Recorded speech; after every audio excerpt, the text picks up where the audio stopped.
Light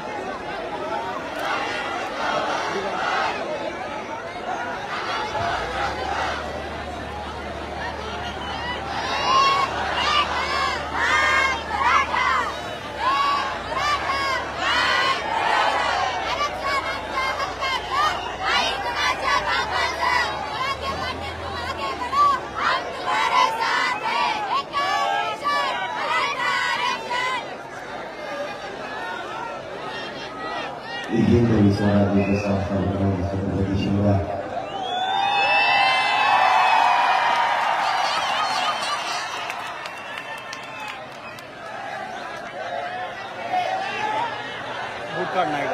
Gangakhed आणि गंगाखेड परिसरातील जमलेल्या माझ्या तमाम मराठा बांधवांना माझा मानाचा जय शिवराय.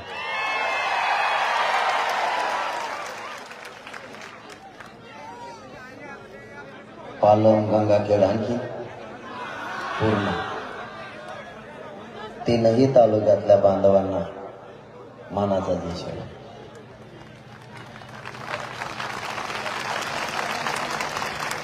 आपण दाखवून दिलं महाराष्ट्रातला मराठा समाज जसा करोडोच्या संख्येनं कानाकोपऱ्यातून एकत्र आला, आम्हीही कोणापेक्षा कमी नाहीत हे तुम्ही दाखवून दिलं.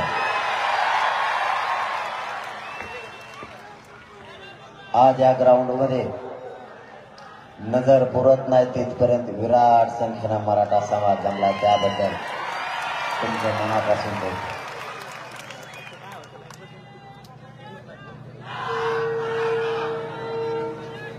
मराठा समाज ताकदीनं एकत्र आला स्वतःच्या मुलाच्या न्यायासाठी. काय बाजू गेलं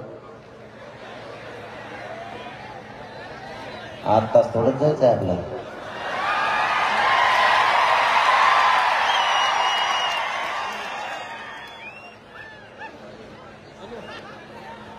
मराठा समाजानं मराठा आरक्षणासाठी लढा उभा केला. एकदाच खाली बसावर मग बडबड करून तुम्ही खाली बसा वर बसा करून करून तुम्ही नुसता डाटा.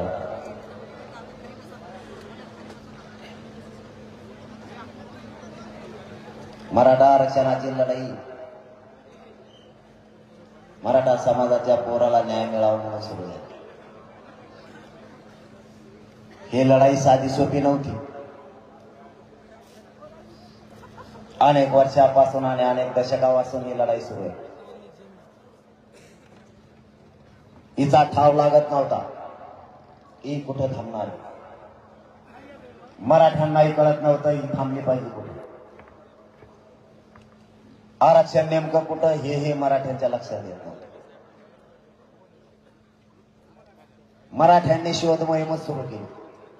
मराठ्यांचं आरक्षण नेमकं कुठं हे शोधायला सुरुवात केली. प्रत्येक वेळेस आंदोलन व्हायची. मराठा ताकदीनं एकत्र यायचा, पण विजयाच्या जवळ आलं की विजय हुरकणी देऊन जायचा. नेमकं पाणी कुठं मुरतंय लक्षात येईना. मराठा आरक्षण असताना का मिळत नाही हे मराठ्यांच्या लक्षात येईना.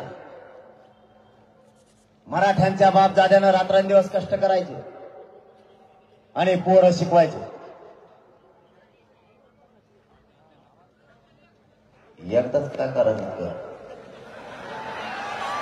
एकटाच काय बंद लगेच सुरू कर. मग माझ्यामध्ये असं बंद चालू केलं माझ्या ध्यानात.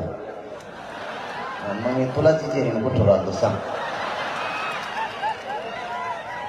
कारण मी काय कॅशेट नाही टाकली सुरू आहे. मी काय त्याच्यासारख्या पिशेत कागद घेऊन निघत नाही.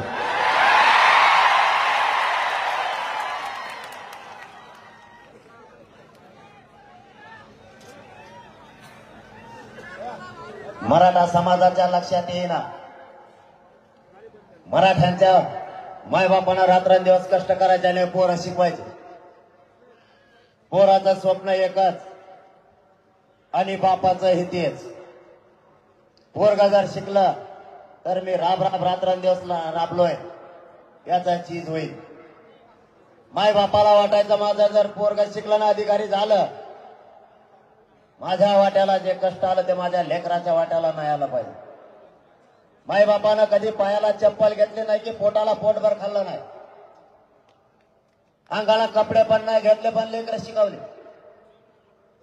पोटाला चिमटा घेऊन 1-1 रुपया मागे ठेवला आणि पोरं शिकवले. माझंही लेकरू अधिकारी बनाल हे स्वप्न माय बापानं बघितलं. परंतु या आरक्षणानं घात केला आणि मराठ्यांचे पोरं लाखोनं सुशिक्षित बेकार व्हायला लागले. 1% जर पोरग हुकलं तर घरापर्यंत रडत यायला लागलं. अधिकारीही बनायला तयार नाही. ह्या वेदना ज्याचं पोरग 1% हुकलं त्या मायबापाला फक्त एकदा जाऊन विचारा त्याचं किती जळतंय. तुम्हाला बोलायला काय होतं? आमच्या मायबापाची उभे हयात कष्ट करण्यात जाती आणि पोरं शिकवण्यात जाती. उद्या देऊन परवा देऊ तुम्हाला बोलायला सोपं आहे, परंतु माझ्या बापदाद्याला माहिती आहे उन्हात काम कसं करावं लागतं, पावसात कसं करावं लागतं आणि थंडीत काय करावं लागतं. तुम्हाला काय त्याची जाणीव? तुम्ही सहज बोलून जाता. काय तुमच्या दोघा तिघाच तर नाही तर बाबा आरक्षण भेटलं तुम्हाला गप बसा ना. बुलबुल मराठी बोलायची दमत निघत नाही. मी मुंबईत जायचं म्हणलं नाही तरच मध्ये चला मुंबई दमत नाही. अरे बाबा हो गनिमी काव्य मराठीने कळून दिले म्हणून आंदोलन कळून तर द्यायचं नाही. काय करायचं त्यांनी कळून दिलं का आपल्याला 70 वर्ष आपल्याला आरक्षण होतं. 70 वर्षापूर्वीच्या स्वातंत्र्याच्या अगोदरच्या 100 वर्षापूर्वीच्या मराठ्यांच्या आरक्षणात असलेल्या नोंदी सापडल्या. यांनी आपल्या मराठा आरक्षणाच्या असलेल्या नोंदी यांच्या बुडाखाली झाकून ठेवल्या आणि मराठ्यांना नाही म्हणून सांगितलं. आज त्याच नोंदी कसे काय सापडल्या? हेच आरक्षण जर 70 वर्षापूर्वी दिलं असतं तर जगाच्या पाठीवर मराठा प्रगत जात म्हणून 1 नंबरला जगात राहिले. आमच्यावरती जाणून बुजून अन्याय केला गेला. काहीही कारण नसताना सरकारने वेळ काढूपणा केला आणि मराठ्यांनी विश्वास ठेवला. मराठ्यांनी जास्तीचा विश्वास ठेवल्यामुळेच मराठ्यांचा घात झाला. त्यांनी नाही म्हणायचं आणि आपण विश्वास ठेवायचा. अशा 7 पिढ्या मराठ्यांच्या पोरांच्या बरबाद झाल्या. आपलं स्वप्न साकार करणार कोण हा प्रश्न आपल्या पुढे उभा राहिला. लेकरांचा आक्रोश कानापर्यंत ऐकायला यायला लागला. लेकर उच्च शिक्षणात जाईनात, त्यांना केंद्रीय कॉलेजही मिळाणार, त्या पोरांना नोकऱ्याही लागणार आणि मग मराठ्यांच्या लक्षात आलं आता अवघड झालं. परिस्थिती हाताच्या बाहेर गेली. पोरं आत्महत्या करायला लागली. पोरांचा त्रास आणि वेदना बघावं सुद्धा वाटत नाही. एकदा जर 1% हुकल्याला पोरग घरापर्यंत रडत जर आलं तर बापाचा काळीच कापल्यासारखं व्हायला लागलंय. बापही मुलाकडे बघत नाही आणि मुलगाही बापाच्या चेहऱ्याकडे बघत नाही. कारण दोघांच्याही स्वप्नाची रांगोळी त्या दिवशी झाली. पोरांचं आयुष्य उद्ध्वस्त झालं फक्त या आरक्षणापायी. आरक्षण नेमकं कुठं आहे हे शोधायला मराठ्यांनी सुरुवात केली आणि मराठ्यांच्या लक्षात आलं मराठ्यांचं आरक्षण ओबीसी आरक्षणामध्येच आहे, ते आता मिळवायचं. आज मायबापाओ 54 लाख मराठ्यांच्या नोंदी या राज्यात मिळाल्या. 54 लाख साधा सोपा आकडा नाही. मराठा आणि कुणबी एकच हे सिद्ध करायला खूप झालं. कुणाच्या का होईना लेकराच्या घरात आरक्षणामुळे आयुष्याची भाकरी गेली याचा आनंद असू द्या. 54 लाख नोंदी मिळाल्या. आज 54 लाख मराठ्यांच्या घरात आरक्षण गेलं. हा झालेला विजय मराठ्यांचा महाराष्ट्रातल्या दुसरा कोणाचा नाही. हे तुमच्या एकजुटीचा विजय. आता यापूर्वी गिरीश महाजन साहेबांचं आणि आपलं ठरलं होतं या अगोदरच्या 40 दिवसात आपण त्यांना दिले 4 दिवस. तुम्हाला वेळ आहे ना? कारण आरक्षण सांगणं खूप गरजेचं आहे आणि ज्यांनी आरक्षण समजून घेतलं ती जातच सुधारली. आपण समजून नाही घेतलं नुसता गोंधळ टाकला. आरडा वरडा कामन धामाचा नुसते बोंबला देत सरक पुढे सरक मागे बस खाली. काय बसतो खाली? जे पाहिजे ते घ्यायला, जिथं भविष्य ते लक्षात द्यायला. तुम्हाला थंडी तर नाही वाजायला लागली?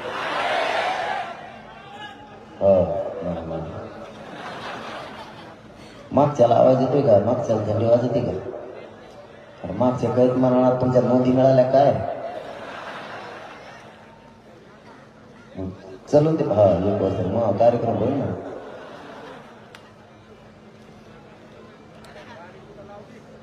पाठीमागच्या 40 दिवसात सरकारचं आणि आपलं ठरलं.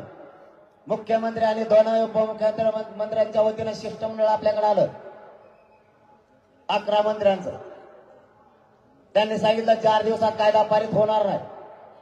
तुमच्या मागणीप्रमाणे जर तुम्हाला आरक्षण मराठ्यांना द्यायचं असलं तुम्हाला 1 महिन्याचा वेळ द्यावा लागेल. मराठ्यांनी 40 दिवस दिले.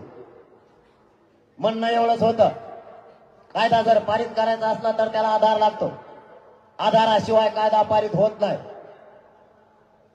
आणि आधार घेण्यासाठी आम्हाला समिती गठीत करावी लागेल. मराठ्यांनी 3च्या ऐवजी त्यांना 40 दिवस दिले.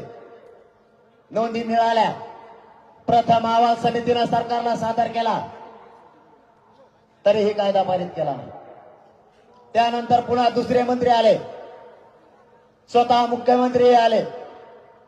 सगळ्यांनी मिळून सांगितलं की तुम्ही 2 महिन्याचा आणखी वेळ द्या. तुमच्या मागणीप्रमाणे मराठ्यांना आरक्षण देऊ. 24 डिसेंबर पर्यंत 2 महिने आपण त्यांना वेळ दिला. त्यांना या आधारच हवा होता. 54 लाख नोंदी मिळाल्या. या नोंदीचा अहवाल बनवून कायदा पारित करण्यासाठी आधार म्हणून घेऊन कायदा पारित मराठ्यांना महाराष्ट्रातलं आरक्षण देण्यासाठी कायदा पारित करण्याचं ठरलं होतं. अडचण काय झाली माहित नाही. ठरवलं तुम्हीच, वेळही तुम्हीच घेतला. पाठीमागच्या वेळेस तुम्ही म्हणला होता सध्या विधानसभा नाहीये, कायदा पारित करणं जड जाईल. आता काय अडचण? या दिलेल्या वेळेत तर 3 हे कायदे मंडळ ऍक्टिव्ह होते. अधिवेशन सुरू होतं. अहवालही तुम्ही दुसरा स्वीकारलाय. कायदा पारित करायला अडचण काय याचं उत्तर सरकारकडे नाही. उपोषण सोडताना त्यांचं आणि आपलं ठरलं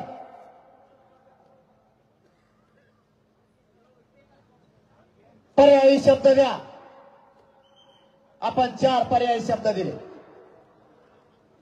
ठरलं असं होतं, मायबापा होतं, मला माहित असावं म्हणून सांगतो. कारण ही लढाई मी शेवटच्या श्वासापर्यंत लढणार आहे म्हणून तुम्हाला सांगतोय. उद्या मी असेल नसेल मला माहित नाही म्हणून तुम्हाला सांगून ठेवतोय. सावध राहा. आता बेसावध राहू नका. ही शेवटचाच लढाई. आता पारची लढाई.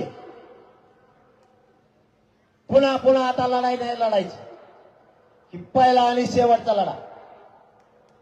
त्यांचं आणि आपलं 4 शब्दावर ठरलं. त्यांच्या सोबत होते कायदा बनवणारे सगळे सदस्य,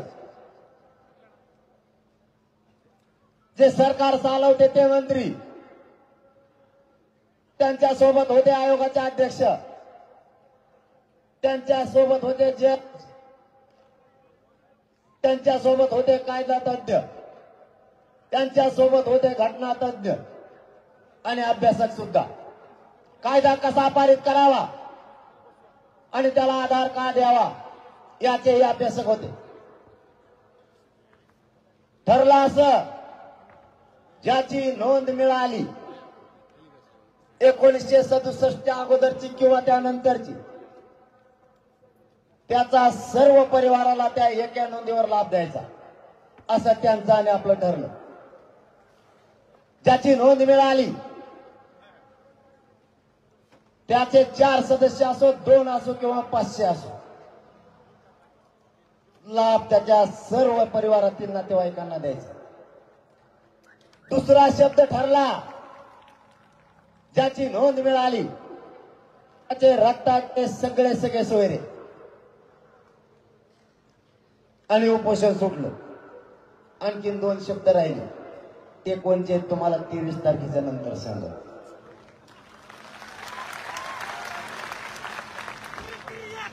काल सरकारच्या वतीनं शिष्टमंडळ आलं मंत्रिमंडळाचं. त्यांनी सांगितलं आम्ही विधानसभेच्या पटलावरती हा विषय घेतलाय. म्हणलं मराठ्यांनी त्याचं कौतुक सुद्धा केलंय, पण आम्हाला स्पष्ट सांगा नेमकं लाभ मिळणार कसं. त्यांनी सांगितलं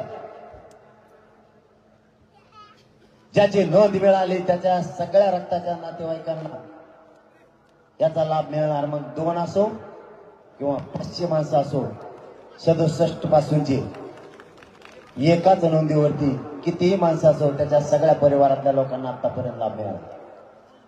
म्हणलं ते झालं नातेवाईकाचं, पण सगळ्या सोयऱ्याचं. ते म्हणलं मग ते त्याचं सगळ्या सोयऱ्याचं. म्हणलं कोण? ते म्हणले ज्याची नोंद मिळाली त्याच्या जर चुलत्याला पुतण्याला मिळालं तो त्याचा सोयराच. म्हणलं तुम्ही महाराष्ट्रात भारतात का भारताच्या बाहेर? मला सांगा, चुलता पुतण्या हे सोयरे असतात का? म्हणलं तुम्हाला येणं समजायला लागलं काय? मला काहीच कळत नाही. मला काय गोळ्या सुरू आहेत का? नाही म्हणलं ती काय झालं बरं, काय खरं सांगा का? म्हणलं खरं सांग. ती म्हणे त्यांच्याकडून आज्ञानात ते शब्द घेण्यात आला. म्हणलं आज्ञानात? ते काय चेतीत हवं दिलं? मागं नाही बोलत, तोंडवर बोललो. अरे मंत्री कायदा चालवते, संविधानाची शपथ घेतली, तिने कायदेमंडळ ते चालवते, राज्याचं पालकत्व त्यांच्याकडे आहे. एका शब्दावर एक घंटा चर्चा झाली. एका शब्दावर 1 घंटा म्हणजे 4 शब्दावर 4 घंटे सलग चर्चा सुरू आहे. आणि अचानक कसं काय घेतला? अज्ञानात. आणि अज्ञानाला कोण बारीक होतं त्यातलं?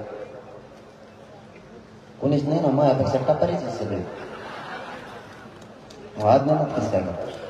समजा त्यांचं म्हणणं असं होतं माझी नोंद मिळाली, माझी, तर सगळे सोयरे म्हणजे कोण माहिती का? मा भाऊ, मा पुतणे, हे मग सगळे सोयरे. अरे म्हणलं ते नातेवाईक होत असतील रक्ताची, काका, चुलता, चुलती. हो रो म्हणलं ते तसं असतं. आणि म्हणलं मग कसं असतं? तुम्ही चर्चा ऐकलं नाही का? लाईव्ह आपलं सगळं टीव्ही पुढंच असतं. आडोगी फडोगे जात नसतो आपण. ते मला एकदा म्हणलं ते कोपऱ्यात चाला. म्हणलं कोपऱ्या भोपऱ्यात येत असतं. म्हणलं काय बोलायचं? इथं बोलत नाही, व्यासपीठात खाली व्हायची. कारण हे पवित्र व्यासपीठ आहे मराठ्यांचं. इथं सांगायचं काय सांगायचं ती आडोगी फडोगे नाही. आणि मी या समाजाला मायबाप मानलंय. माझा परिवार हा समाज आहे. आमचं नातं माय लेकराचं झालं. मी तुमच्या लेकरासाठी लढतोय. मरायला सुद्धा तयारी हटणार नाही. मी माझा समाजालाच परिवार मानले. मग जर ज्या समाजाला मायबाप मानलं त्या समाजाशी गद्दारी करणारी पैदास माझी नाही. यांची अडचणच आहे की मी त्यांना मॅनेज होतो. सगळ्यात मोठा प्रॉब्लेम आहे त्यांचा देव. कारण मन पैसेच काय जमत नाही, पदा जन्म जमत नाही, आणि इंग्लिश जन्म कवाच जमत. आणि ते म्हणले 3 नाही म्हणलं रे मग आरक्षणात द्यावं लागेल. म्हणलं मग तेच असतं आपलं. मराठ्यांच्या जीवाशी किती दिवस खेळायचं हे मराठ्यांनी समजून घेतलं पाहिजे. आणि पुढं होऊन काम करणारे सुद्धा. मराठ्यांच्या गळात आता फाशीचा फंदा नाही द्यायचा. आता लढायचं आणि मराठ्यांना न्याय द्यायचा. मी माझं पूर्ण जीवन या समाजासाठी अर्पण केलंय. सगळं जीवन आज 4-5 महिने झाले मी अगदी माझ्या उमऱ्याला सुद्धा शिवलो नाही, कारण शिवणार सुद्धा नाही, कारण मी माझ्या कुटुंबाला आधी नाही मानत. लोकांचा उलट आहे, आधी कुटुंब मग समाज. माझं त्यापेक्षा उलट आहे, आधी समाज मग कुटुंब. कारण मी खाऊन जगण्यासाठी नाही आलो. खाऊन तर कोणीही जगू शकतो. ज्या जाती जन्मलं त्या जातीचं मी देणं लागतो, त्यासाठीच मी उभं आयुष्य घातलं पाहिजे, हेच माझं स्वप्न. ज्या समाजासाठी जीवनाचं अर्पण केलं त्याच्याशी गद्दारी काय करायची, आणि मला काय कमी या समाजात.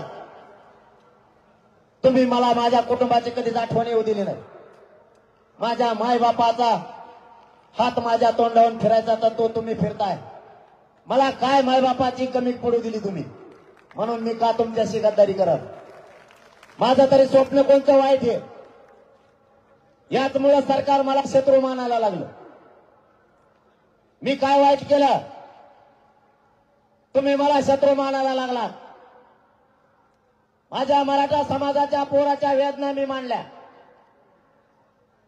माझ्या गोरगरीब मराठ्यांच्या पोराला आरक्षण द्या, ही मी मागणी लावून धरली. माझ्या मराठ्यांच्या पोराचं आयुष्य उद्ध्वस्त व्हायला लागलाय, त्याला आरक्षण द्या, ते मी होऊ देणार नाही, ही मागणी मी मांडली.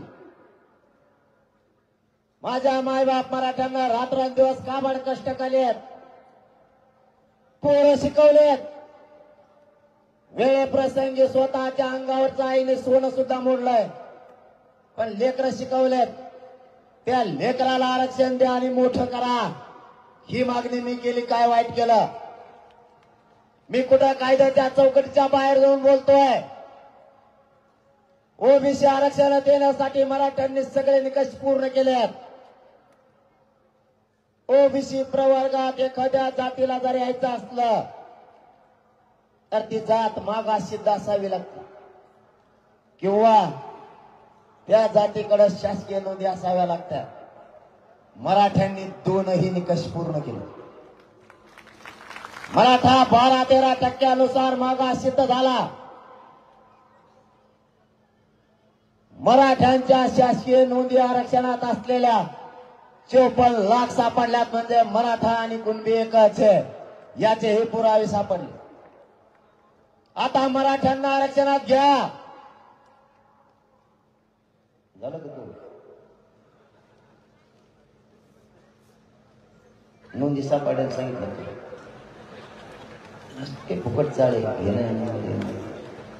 कतो बोलतोय मोबाईलवर. मग काय चाललंय इकडं, मग लपडं वेगळंच तू वेगळंच. आमचं धोरण घ्या का ना, तो कुठं टिकीत. आमचीच भजीत चालली मात्र रात्रंदिवस झोपण्यात आम्ही. सरकारचे तर डोळे गेले, त्याला तर काही दिसणार.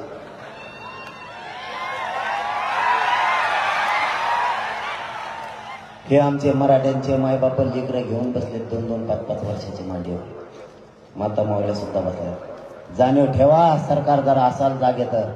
आणि मला माहिती आहे तुम्ही जागेच आहेत, मी झोपत नाही तो तुम्ही टीव्ही बघा, मला पक्क माहिती.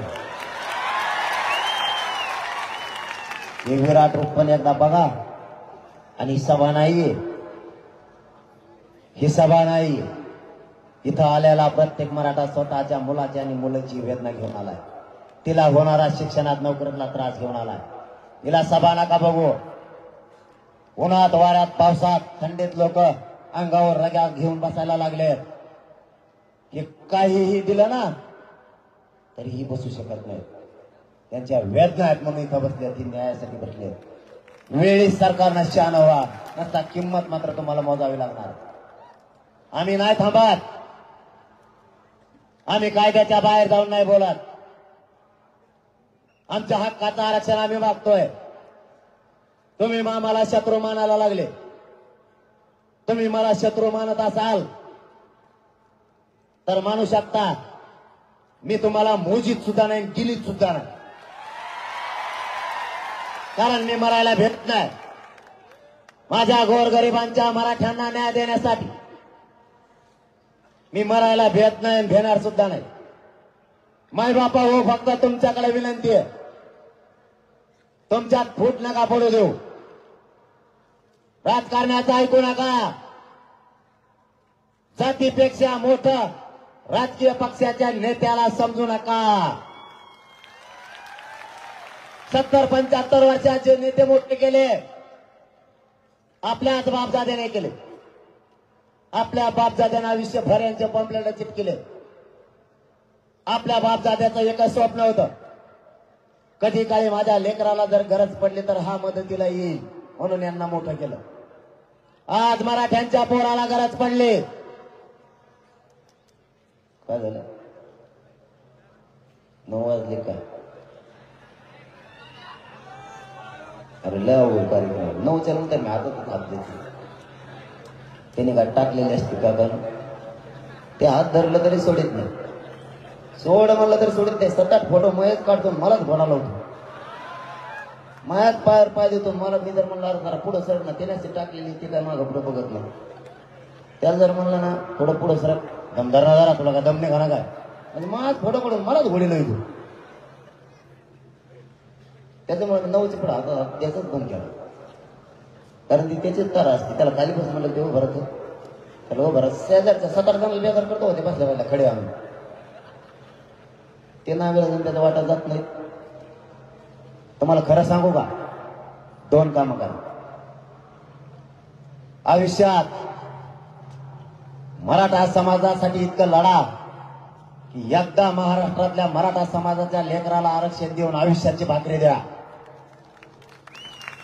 आणि दुसरं काम करा, मराठ्यांनी फक्त व्यसनापासून लांब जा. मराठ्यांची प्रगती कोणीच रोखू शकत नाही. फक्त व्यसनापासून लांब जा, माझं एवढंच आहे का. आणि बांधा टोकराचे कमी करा. गट घेण्या देण्याचे दुश्मन आहे काय बांध टोकरी तुले बांध. आता एकामेकाला माया लावा. आता काय झालं माहिती आहे तुम्हाला मावशी? हो, तुम्हाला आवाज येतो का? माझी भाषा कळते का? त्यांना नाही कळत. त्यांना जर नाही कळली ना, त्या अधिकाऱ्याला विचारते शब्दाचा अर्थ काय होतो रे. त्या अधिकाऱ्याला नाही कळत, ते मला फोन लावते. त्याचा अर्थ काय होतो मला नाही जाऊन देऊ. आता मला येत नाही शुद्ध बोलता, मी मराठवाड्याचा आपल्या, मग मला बोलतात नाही. समजा मी शुद्ध बोलायला गेलो एखादा अनुसार होता, मग काय करायचं? त्यापेक्षा चाललंय चलून देऊ आमचं. मावशाव तुम्हाला एक काम सांगतो, तेवढं करा. आरक्षणाची चिंता सोडून देतो. तुमच्या पोराला आरक्षण आणल्याशिवाय हे तुमचं पोर हटत नाही, त्याची काळजी करून टाका. फक्त तुम्ही एक काम करा, महिलांनी महिला जागा करा, गावाची गावं पिंजून काढा, आणि पुरुषांनी पुरुष जागे करा, गावाची गावं पिंजून काढा. आंदोलन शांततेत करायचं. कारण जे करणार नाही ते आपले आंदोलन नाही. आपलं ठोक असतं सरळ. आणि वेगळं आंदोलन करायचं असलं का आपण सरळ सांगत असतो, सरळ करायचं. काय करायचं सरकारने करून घ्यायचं आणि आपल्याला काय करायचं आपण करत असतो. आपण खोटं बोलत नाही, पाठीत कंदील खुपशीत नसतो. सरळ आंदोलन शांततेत करायचं. फक्त महिलांनी महिला जागा करा. 2च गोष्टी सांगा मावशाऊ. फक्त शेवटाकडे आलो नाही, आता थोडं राहिले. 2च कामं करा. आणि सांगायचं काय, तुझ्या लेकराला आरक्षण लागणार आहे, माझ्या पण लागणार आहे. इथं का महायुक्ताचं कल्याण नाही, सगळ्या महाराष्ट्रातल्या मराठ्याचं कल्याण आहे. त्या आरक्षणासाठी आपल्याला लढायचं. एवढ्या वेळेस आपल्या लेकराला आरक्षण मिळून द्यायचं. मग नसून बोलायचं बोलून. जर तुमचे मतभेद असले, नळावर भांडणं केले असले तुम्ही एखाद्या, तर तिला म्हणा बाया जाऊन दे एवढी बार, मी तुला भांडा आणलं होतं, तू 2 हाण मला भांडे. पण आता आपण दोघी एकच होऊ. सगळे जुने एक झाली आणि आपल्या लेकरात वाटोळ व्हायला लागले. आपण त्या मागचं सोडूनच देऊ.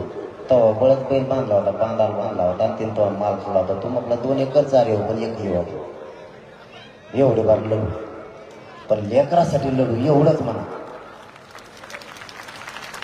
वादच होत नाही. लग्न साधे करा तुम्ही आणि बांधा फोडायचं बंद करा. नुसतं बांध फोडा तर 2-2 पिढ्या बोला नको आपले लोक एकामेकाला. येणं नाही येणं नाही. मग आता बांध फोडावर जर आपण 2 पिढ्या बोलत नाहीत म्हणल्यावर, आणि आरक्षण नाही दिल्यावर सरकारची तर फजितीच आहे. मग त्याच्यात आयुष्यात कुठलंय मराठ्यांच्या पोराचं.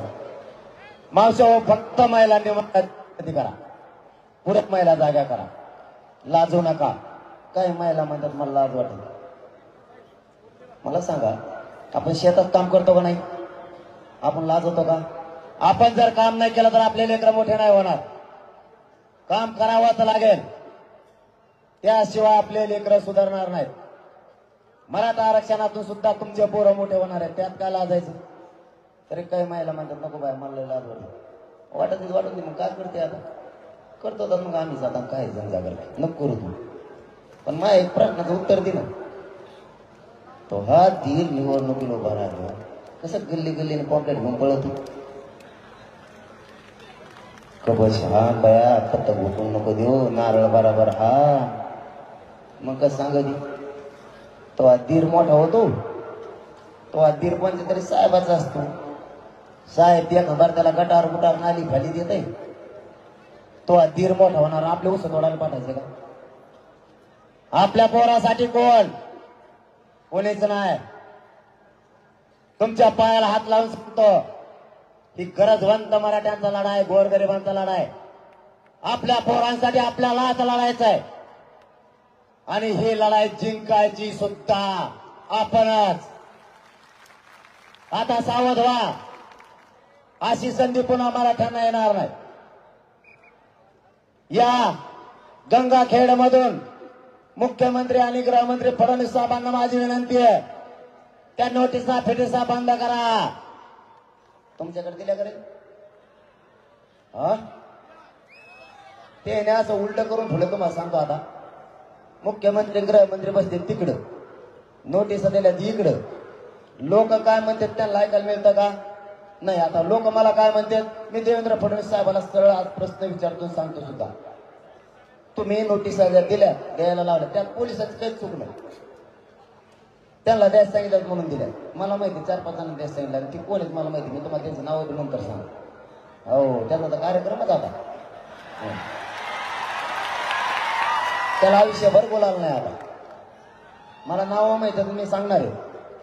त्यांनी सांगितलं म्हणून यांनी नोटिसा दिल्या. नोटिसा दिल्या यांचा काय दोष नाही, यांना दोष देऊन उपयोग नाही. पण झालंय असं, मला लागले फोन यायला.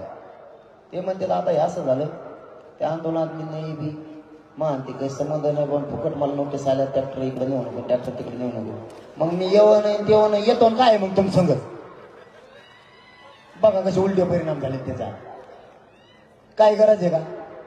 तुम्हाला आणखी नाही. मुख्यमंत्री आणि गृहमंत्र्यांना माझी विनंती, सामंजस्याने तुम्ही तोडगा काढा, विनाकारण मराठीचा आडवं येऊ नका. आम्ही मात्र आमच्या लेकराच्या न्यायासाठी हटणार नाही. आरक्षणच घेणार, तेव्हाच हटणार, तोपर्यंत आम्ही हटत नाहीत. आणि तुम्हाला एक काम सांगतो माय बापा, कधी काळी जर आंदोलन करायची वेळ आली तर एवढी जागृती करा, इतके गावे पिंजून काढा. कधी काळी या गंगाखेडच्या परिसरात जर आंदोलन करायची वेळ आली तर 20 किलोमीटरवर मराठ्यांना उभा राहायला जागा नाही राहिली पाहिजे. एवढ्या ताकदीनं शांततेत आंदोलन करा. आणि दुसरं सांगतो, नोटिसा दिल्यात, जर एखाद्याला अटक झाली काहीच म्हणायचं नाही, फक्त मी सांगतो तेवढंच करायचं. ज्या पोरांना नोटिसा दिल्यात त्यांना उघडं पुढे देऊ नका. ते तुमच्या आमच्यासाठी लढते, लक्षात असू, तुमच्या लेकर आहेत. त्यांच्यासाठी फक्त एकच काम करा, त्यांना जर उचलून नेलं आणि तुम्हाला कळालं, सगळ्यांनी उठायचं, पुरा तालुकात, सगळा जिल्हा, आणि त्याला जिल्हा नेलंय त्या पोलीस स्टेशनला जाऊन मांडी घालून बसायचं, काहीच म्हणायचं. पोरग सोड सुद्धा म्हणायचं नाही, जायचं नुसतं मांडी घालून जाऊन बसायचं. गेल्या गेल्या फक्त एक काम करायचं, तिथं असणाऱ्या पोलीस निरीक्षक साहेबांना सांगायचं, भाऊ मला मरणाची भूक लागली, फक्त भाकरा. रेटून 3 टाइम भाकर खायची, तिथं झोपायचं. पोरग सोडणे म्हणायचं काहीच नाही. एक आरक्षण दिले तर पोरग दी, 2च गोष्टी बोलायच्या. उद्रेक नाही, जाळपोळ नाही, धिंगाणा नाही, आरडा नाही, वरडा नाही, काय. आता जर 1-2 लाख लोक जाऊन बसली, 5 रुपयाला वडापाव धरा बुवा, मेलन ते बिचारा तुम्हाला खाऊन घालू घालू. मग सरकारला बी कचका कळत. मग ते पोलीस बांधव म्हणते ये निघुतीला आमच्या गळ्यात, ते बसले माझ्या देशी तिकडे न्यायला भाकरी ताराची वेळ आली आम्हाला. एकदम सोपं, डोकंच लावायचं नाही. एक तर आरक्षण दे म्हणायचं, नाही तर पोरगती त्याशिवाय माघारी जात नाही. नुसत्या माणसाला बसायचं काना कण झोपायचं, काहीच काम करायचं नाही. रेटून खाजायचं परत अर्धवट नाही, कारण उपाशी काय मरून त्यांना देता येणार नाही. नसता पुऱ्याला आत टाक म्हणायचं एकदाच, ताण नको डोक्याला.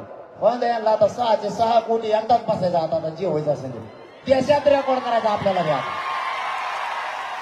सगळ्याच मराठ्यांनी लेकरा बाळासह जाऊन बसायचं. हो द्या त्यांची इच्छा पूर्ण. माय बापावर लक्षात असू द्या, लेकरं उघड्यावर पडू देऊ नका. फक्त शांत दे.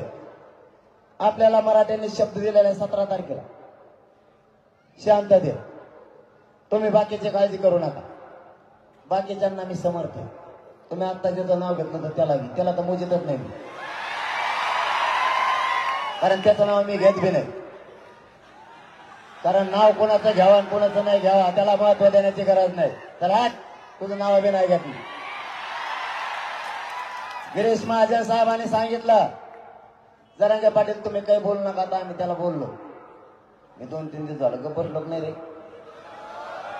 माय बाप खरंच तुम्ही ऐकता त्याच्याविषयी काही बोललो मी. मग आता ते गप्प बसले, पण बारीक आवाज कणत बोलते. मला आज कळलंय काहीतरी बोललाय, पण मला ऐकायला नाही मिळालं. मी आज संध्याकाळी ऐकन, कारण त्यासारखा मोकार नाही मी. माया माग हे काम, मला हे मराठ्यांची सेवा करायची. ते हे मोकळं ते आत्ताच आलेलं हे बेसन खाऊन त्यांना राहिलं काही काम. तर तो काहीतरी म्हणलाय, पण बारीक आवाजात म्हणलाय, कण बारीक कळणच ते निघत तसं. मला एकदा ऐकून दे, मग त्याला कचका दाखवतो मा कसा नसता. मग गिरीश महाजन साहेबांनी त्याला रात्री सांगायचं तू कशाला बोलला म्हणून. मी बोललो का काही नाही. मग मराठ्याच्या आरक्षणाची विरोध बोलायचं नाही. मी सोडितच नसतो. मी काय लय शहाणा नाही. मी काय लय शहाणा नाही. तुम्ही टीव्हीला बघता का नाही? का नाही बघत? आपला कचकचाचा टप्प्यात आला का वाजीला त्याला सुट्टीच नाही. आत्ताच गप बसतोय मी. आता 2-3 दिवस झाले. आज काहीतरी कणलाय हळूच आवाजात म्हणत होता काहीतरी, लय बारीक बोलत जणू. जरांगे साहेब म्हणतोय जणू तो मला. आता बारीक कण तो दुमटा काढलाय मी मराठ्याने. तुला लय वळवळ तो फुटात लय होता ना कसा उपटेला. आता देव ब्याड आला ना, मराठ्यांना आरक्षणापासून कोणीच रोखू शकत नाही. आता देव ब्याड आला तरी पण मराठी आरक्षणात गेले, त्यामुळे लय वळवळ नाही करायची. आणि माझ्यासारख्या एडपटाच्या नादीत नाही लागायचं. तू एक एडपट मी दुप्पट आहे. मी काय लय शहाणा नाही. माझ्या नादी लागू नको. मी त्याला लय बारा सांगितलं, पण ते वळवळ करतोय. दांडे कोराडी काठ्या पाय तोडी आणि पाय तोडल्यावर हे मराठ्या जाग्यामुळे तो चिरीत घुसून ना तुला बदल झाला का. मला नुसते अटक करायचं म्हणलं तरी हे पुरीचे पुरं काय होईल राज्यात. तू कायला स्वप्न बघतो गप मर ना. मला त्याचं ऐकून द्या फक्त तवर नाही बोलत मी, कारण त्या शब्द दिलेला आहे. मराठ्याचा असं शब्द दिला की मराठीत फिरून बदलत नाही. त्यांना शब्द दिला तेव्हा आज काढलाय. मला गाडी सांगितलं हळूहळू असं काय कोण म्हणलाय मला फक्त ऐकून द्या. त्याचसारखं मी कागद घेऊन येत नाही. ती पिशवी घेतली बाजाराची आणि असंच चलवतो कोणाला तुम्ही वाचा, त्याला म्हणतो तुम्ही वाचा. विधानमंडळातच घेऊन गेला. अरे ते कायदे मंडळ आहे, 35 वर्ष तुला अनुभव आहे, जरा शहाण्यासारखं वागणं. आबळ आल्यावर ते फिरल्यावर कम करतो तिथं कशाला देऊन त्या मंत्र्याला म्हणतो वाचा तुम्ही. बरं मग हिंदी मला येत नाही, मी का करू करा. मग हिंदी त्याच्या भाषणात वाचून घेतो तेच हसतो. चिडपट काय म्हणता माझं. बरं खरं बोलत मी त्याला म्हणलं गोरगरिबाचं खाल्लं जेलला गेला, तुला तळतळाट लागला, तो महाराष्ट्र सदन खाल्लं आणि बेसन भाकर खाऊन आला. मी असं म्हणलो त्याला. तेव्हा म्हणतो त्याला काय माहित मध्ये काय काय मिळत आहे. मध्ये बेसन भाकर आणि कांदा मिळतो. मग काय कोणी भर लगेच लढायची कोणाला सांगत कांदे मिळते. एवढा मोठा नेता आहे. कायद्याची शपथ घेतली, कायदा पायदळी तोडवायचा नसतो, जातीवाद करायचा. तुम्ही रात्रंदिवस मराठ्यांना आवाहन करतोय, मराठ्यांनो शांत राहा. हे राज्य शांत ठेवायचंय. शांत आपलं राज्य आहे. ओबीसी बांधवांनी मराठ्यांच्या अंगावर यायचं नाही, मराठ्यांनी ओबीसीच्या अंगावर नाही जायचं. हे राज्य आपलं आहे, हे जिल्हे आपले, तालुके आपले. त्याच्या फायद्यासाठी तो आपल्या दंगल लावून आपल्याला नाही लावायची. आत्ताही ओबीसी बांधव आणि मराठा बांधव एका जीवन गावात वागत. आत्ताही मुस्लिम बांधव असो, दलित बांधव असो, धनगर बांधव असो, वंजारी बांधव असो किंवा ओबीसी बांधव असो, आत्ताही गावखेड्यात बघा तुम्ही. तुमच्याकडे गावखेडे असते ना, बघा तुम्ही लग्नात जर चालले ना ओबीसी बांधव मराठा बांधव, दोघं 50-50 पेट्रोल टाकी ते गाडीला, आणि दोघं एकामेकाला चहा पाहिजे. आज ह्यो पाहिजे तो उद्या त्यो पाहिजे, आणि जर ते नाही पाहिजे कसा कच घोडेला उद्या एकामेकाला. एवढं प्रेम आहे त्यांचं एकमेकावर. आत्ताही एखादी जर मोटर जळाली ना, ते म्हणतात तुला पिकणं जळून देऊ, तर मग आपली मोटर घेऊन पाणी देतो आहे पिकाला. इतकं प्रेम करते एकमेकावर. फक्त कापसच आपण आपली यायची दे, त्याचसारखा कोणाचं नाही यायची. ते कोणाचा खातून जेलला जातो. तो फक्त आज काय बोलला मला, उद्या मला आज बघू दे, तो याकडे उद्या बघतो मी, हाई उद्या दिवस माझ्या कसा जातो. आणखी मराठा आरक्षणाच्या विरोधात बोलला, मग तो कोणत्या जातीचा असो त्याला सुट्टी नाही देणार बी नाही. फक्त माझी तुम्हाला विनंती, एकजूट फुटून देऊ नका. नोटिशीचा गृहमंत्री बघतील. आता मी हे बोलतो, मोगाशी त्या वडगावच्या पाठीमागं मला मुख्यमंत्री कार्यालयातून फोन होता, पण हे लोकांनी सुधरून दिलं नाही म्हणून म्हणलं नंतर बोलू. गृहमंत्र्याला सांगतो नोटीस माघार घ्या, उगाच ताणू नका, नसता तिसरंच लफडं होईल. मग मला नाही सांगायचं. आपण मुंबईत जायचं म्हणलो का नाही, आणि मग कसं काय नोटीस दिल्या तुम्ही आम्हाला? म्हणजे तुम्ही तिकीट दिलं काय मग आम्हाला या म्हणून? आणि नोटीसीला काय होईल बरं? आता काय होईल? आता काय करता? कशात दिलं तुम्ही? बरं आम्हाला मुंबईत जायचंच नाही, आमचं ठरलंच नाही. साधी सोपी गोष्ट आहे मावशाव, आम्हाला मुंबईत जायचंच नाही. मग नोटीस द्यायची काही गरज आहे का? ठरल्यावर ठीक आहे भाऊ, लगेच त्या ट्रॅक्टरवाल्याला देऊन बसले, ट्रॅक्टरनं घेऊन जाऊ. आता हे मराठी इतके कलाकार आहे, यांना जर यांचा बाप म्हणला ना तू लग्नाला जायचा नाही, तू शेतात जाय, हे शेतात जातो, तिकडे बैल बांधतो, संसार लग्नात जातो. आणि तुम्ही इतकं त्यांना सावध केल्यावर हे तुम्हाला माहित होते का मग गेलेले किती येडपटपणा आहे. बरं आम्ही डिक्लेअर केलं नाही, घोषणा नाही करत नोटिसा दिल्या, बरं द्यायनात का? हरकत नाही, आता का करता दिल्यात म्हणलं. पण आम्ही का बरं मुंबईत जाऊ नये? जायचं नाही, पण का जाऊ नये? आम्ही मुंबई बघायचं नाही का? मुंबई महाराष्ट्राचं नाही का? आम्ही महाराष्ट्राचं आहे का नाही? आम्हाला बघायचं बाबा इमान कसं उडतोय. मंत्री कोणत्या खोलीत झोपवतो, गादीवर कसा झोपवतो बघू नाही का? चहा कोणत्या कंपात पितो, त्याच्यामध्ये साखर टाकतो का? आमच्या साखरेसारखी तोही साखर आहे का? बघायच नाही का? आम्ही ती शेअर मार्केटचा बैल तसं कमवून करतो आणि बघू नाही का? रॅल्या कोण पळा द्यात कसे, आम्ही बघायचं नाही का? लोक म्हणतात मंत्रालय लय मोठं आहे, वर बघितलं की टोपी पडती, मग आम्ही बघू नाही का कसं घे? आम्ही जायचं नाही का? हिरो हिरोईनचे बंगले कसे दिसतात बाबा? बिस्किटच्या कंपन्या कसल्या असतात? चॉकलेट कसं काय होते? बघायचं नाही का आम्ही? म्हणजे सगळे देशातले येते ते बघते, आम्ही बघायचं नाही का? आम्ही काय केलं तुमचं? आमची मुंबई बघून ना आम्हाला कशी दिसती, काय होती. मंत्रालयाला जवळून हात लावून बघू दे बघ कशी काय. मंत्रालयाचं लांब जवळ नको जाऊन देऊ. आम्हाला काही करायचंय का तिथे जाऊन? आम्ही काही त्रास दिला तुम्हाला? आम्ही आमचं भाकरी घेऊन चाललो, तेवढी एकच व्यवस्था करा फक्त आमची. कारण ते नैसर्गिक पुढं जावं, इतक्या दिवसाने माघारी कसं काय यावा? आम्ही काही म्हणलो का जायचं काही? आम्ही काही त्रास दिला तुम्हाला? नाही. मग तुम्ही कमलं पुढं आमच्या मागा लावलं घेऊन ते नाही, आणि आम्ही का बघू नये? सगळे दुनिया तुम्ही सांगून टाका आम्हाला, मुंबई तुमची नाही, तुम्ही महाराष्ट्रात जातो, आम्ही आसामला राहायला सगळे मराठी. काय करा मग? आता माय बापा जाता जाता तुम्हाला माझी विनंती, आंदोलनाने शांततेत करा. ही लढाई जिंकायची, आपल्या पोराला न्याय द्यायचा. अशी संधी मराठ्यांना पुन्हा नाही येणार. या संधीचं सोनं करा, काही झालं तरी हरकत नाही, ही लढाई जिंकायची. मराठ्यांना आरक्षणात जाण्यापासून कोणीच रोखू शकत नाही, शब्द आहे माझा तुम्हाला, कोणीच रोखू शकत नाही. मराठी आरक्षणात गेले, मला फक्त तुमची एकच अपेक्षा आहे, मला तुमच्या पाठबळाची गरज आहे. मी तुमच्याच पाठबळावर समाजाची जीवाची बाजू घेऊन बसतो. मी 17 दिवस उपोषण केल्यामुळे 1700 रुपये झाले 1700 आणि नंतर 9, 26, 27 दिवस उपोषण केल्यामुळे माय बापा माझं शरीर मला साथ देणार माझे काय हाल होते ते माझ्या गाडीतल्या लोकांना माहिती मला डॉक्टरांनी सांगितलं तुम्ही आराम करा तुम्ही आता फिरू नका माय बापा मला मागत आता जर मी फिरलो नाही आणि यावेळेस जर मी घरी झोपलं तर माझ्या मनाला समाजाचा लेकरांचा वाटवा झाला म्हणून मी माझ्या जीवाची पर्वा नाही करत आणि करणार पण नाही कारण त्या उपोषणामुळे माझे इतके हाल होत आहेत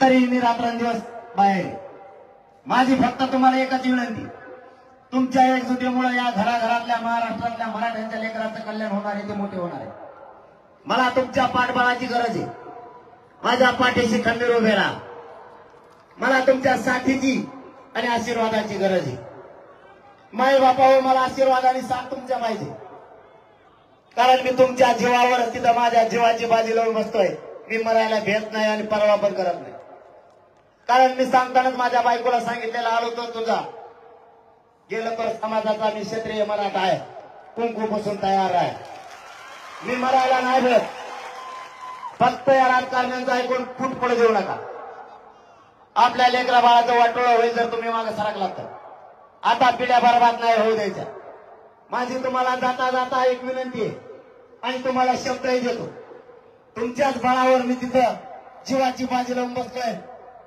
माझ्या खांद्याला खांदा लावून तुम्ही सगळ्या महाराष्ट्रातला मराठा समाज लढा मी तुम्हाला शब्द देतो महाराष्ट्रातल्या सगळ्या मराठ्यांना आरक्षण मिळवून दिल्याशिवाय हा तुमचा मुलगा जीव जरी गेला तरी एक इंचही मागे सरकारणार नाही हे शब्द तुम्हाला बोलायला सांगतो जय जिजाऊ जय शिवराय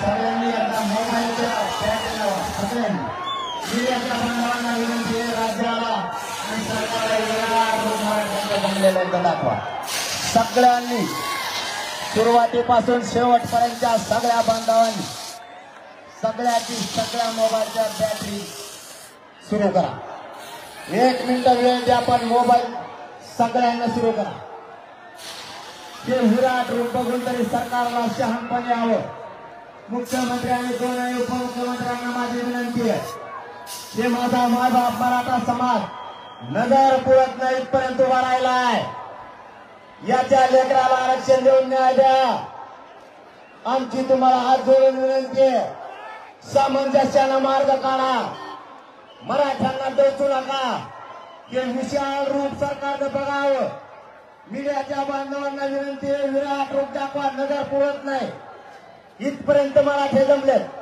सरकारला पुन्हा विनंती आहे आम्हाला डोचू नका तुमच्या पायाला हात लावून सांगतो आमच्या गोरगरिबांच्या मराठ्यांच्या लेकरांना आरक्षण द्या धन्यवाद जय जिजाऊ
Yeah.